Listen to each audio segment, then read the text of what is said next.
मखज़ूमी कबीले की एक औरत ने चोरी कर ली।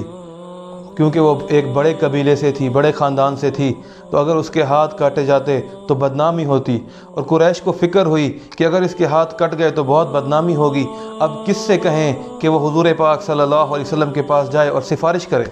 तो सब ने कहा कि उसामा बिन ज़ैद रज़ी अल्लाह ताला अन्हु हुज़ूर पाक सल्लल्लाहु अलैहि वसल्लम से बहुत मोहब्बत करते हैं और आप सल्लल्लाहु अलैहि वसल्लम उनसे बहुत मोहब्बत करते हैं, तो उनको भेजा जाए। तो उसामा रज़ी अल्लाह ताला अन्हु को भेजा गया। वो आप सल्लल्लाहु अलैहि वसल्लम के पास गए।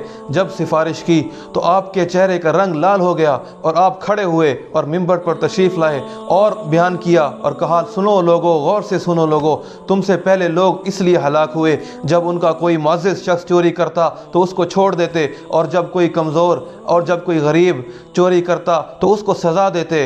सुनो, अगर यहाँ इस औरत की जगह फातिमा बिनत मोहम्मद भी होती तो मैं उसके हाथ काट देता। ये कहा और मिंबर से नीचे तशरीफ़ ले आए। जब अमीर के लिए अलग कानून होगा और गरीब के लिए अलग कानून होगा तो उस कौम को अल्लाह की पकड़ से कोई नहीं बचा सकता। जब रोटी चोरी करने वाले को कई साल सज़ा दी जाएगी और पूरा मुल्क लूटने वाले को इज़्ज़त से रिहा किया जाएगा, तो उस कौम को, उस मुल्क को अल्लाह के अज़ाब से, अल्लाह की पकड़ से कोई नहीं बचा सकता।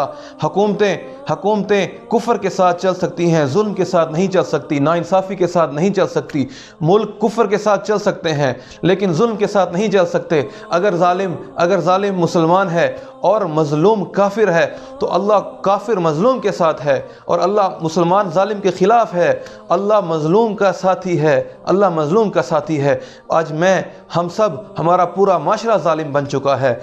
हमारे गरीब भी जालिम हैं, अमीर भी जालिम हैं, हुक्मरान भी जालिम हैं और रियाया भी जालिम है।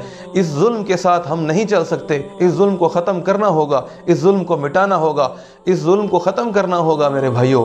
हाँ, हमारी पुलिस जालिम है, बेगुनाह को पकड़ लेती है और कसूरवार को छोड़ देती है और बेगुनाह को पकड़ के अंदर कर देती है। हमारी अदालतें जालिम हैं, हमारी अदालतों में इंसाफ नहीं होता और टके टके पर लोग बिकते हैं, झूठी गवाहियाँ देते हैं, एक दूसरे के खिलाफ झूठी गवाहियाँ देकर लोगों पर जुल्म करते हैं। हाँ, सिर्फ हुक्मरान का खुद इंसाफ वाला होना, खुद मुनसिफ होना काफ़ी नहीं है मेरे भाइयों।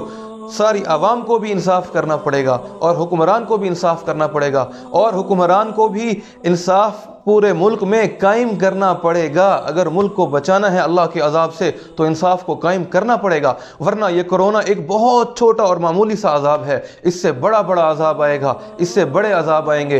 अल्लाह के अज़ाब से बचना है, अल्लाह की पकड़ से बचना है और मुल्क को किसी लेवल तक लेकर जाना है तो इस जुल्म का खात्मा करना होगा, इस नाइंसाफ़ी का खात्मा करना होगा।